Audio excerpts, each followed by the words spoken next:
You know the feeling. It's 3 a.m. The house is completely silent, the world is dark, and you are wide awake. And your mind?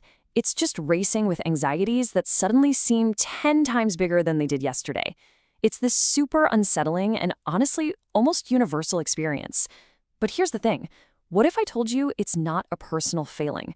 That it's actually a predictable biological event? Okay, so let's dive right into this. We're basically going to investigate the mystery of that 3 a.m. wake-up call. We'll look at the clues hidden inside our own bodies and even in our daily habits. And by the end of this, I promise you'll get exactly what's happening in your brain when it feels like all reason has just gone to sleep. All right, so our first suspect in this whole mystery is our very own internal clock. See, deep inside your brain, there's this kind of master clock that's running the show, conducting this whole symphony of hormones that shifts really dramatically while we sleep. And this right here shows the hormonal tug of war that's happening right around 3 a.m. So on one side, you've got melatonin. That's the sleep hormone, right? It helps you cool down and stay asleep. But its levels are starting to drop. And on the other side, you've got cortisol, the stress hormone, which is just beginning its slow climb to get you ready for the day. You are caught right in the messy middle of this hormonal handover. So this is the really crucial point. That little initial surge of cortisol, it's completely normal. It's just the very, very beginning of what scientists call the cortisol awakening response. But, and this is a big but, if your system is already stressed out or a little sensitive, this tiny premature jolt of an alertness hormone is more than enough to shove you over the edge from light sleep into being fully, jarringly awake. And it's not just about the hormones. Your body temperature is a huge player here too. See, to get to sleep and then stay asleep, your body actually needs to cool down. So it slows your metabolism and it pushes heat out to your skin to release it.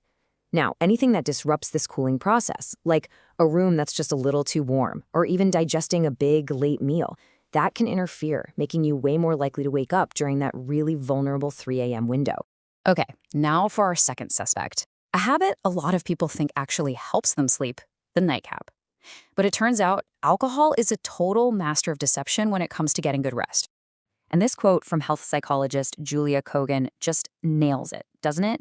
It perfectly captures that paradox. Alcohol acts as a sedative, so yeah, it can make you feel drowsy, and it can help you fall asleep faster. But that initial benefit comes at a really, really high price later on in the night. So here's the classic bait and switch. In the first half of the night, alcohol might actually increase that deep, slow wave sleep. You think, great, this is working. But as your body starts to metabolize it, everything just flips. It creates what's called a rebound effect, and that leads to lighter, much more fragmented sleep and more wake-ups, and it happens, you guessed it, right around that 3 a.m. window when your body is already vulnerable. And this shows you the exact chemical reason why that happens. As that sleepy, sedative effect wears off, your body overcompensates. It starts releasing stimulants like epinephrine, which you might know as adrenaline, and glutamine.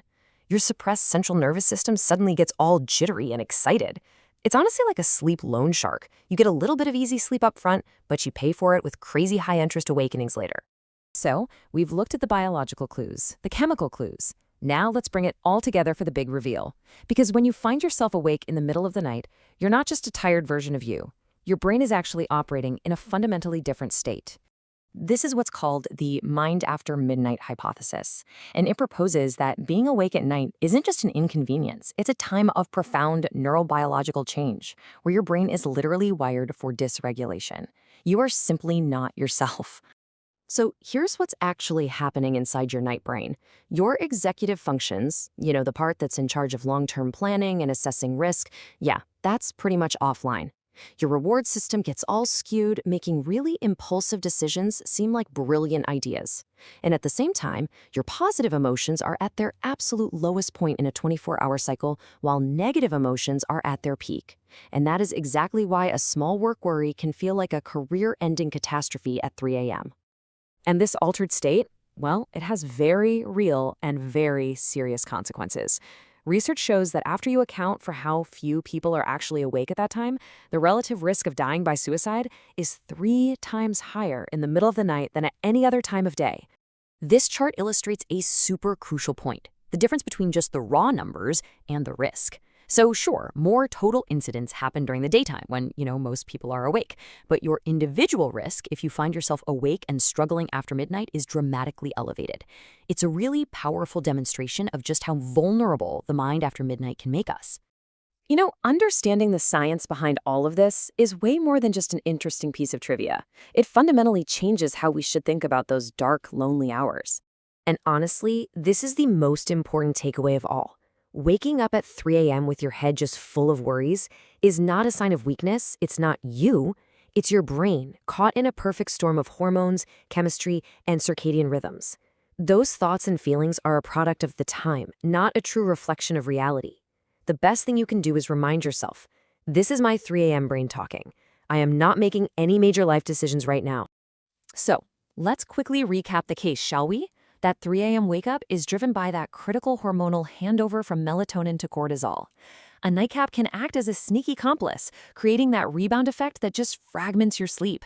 And, most importantly, when you are awake, your night brain is chemically primed for negative, impulsive thinking. So this leaves us with one final and pretty crucial question. Knowing that our brains are so profoundly altered in the middle of the night, what steps can we take, personally, and maybe even as a society, to safeguard our mental well-being when we're at our most vulnerable? It's definitely something worth thinking about, preferably in the daylight.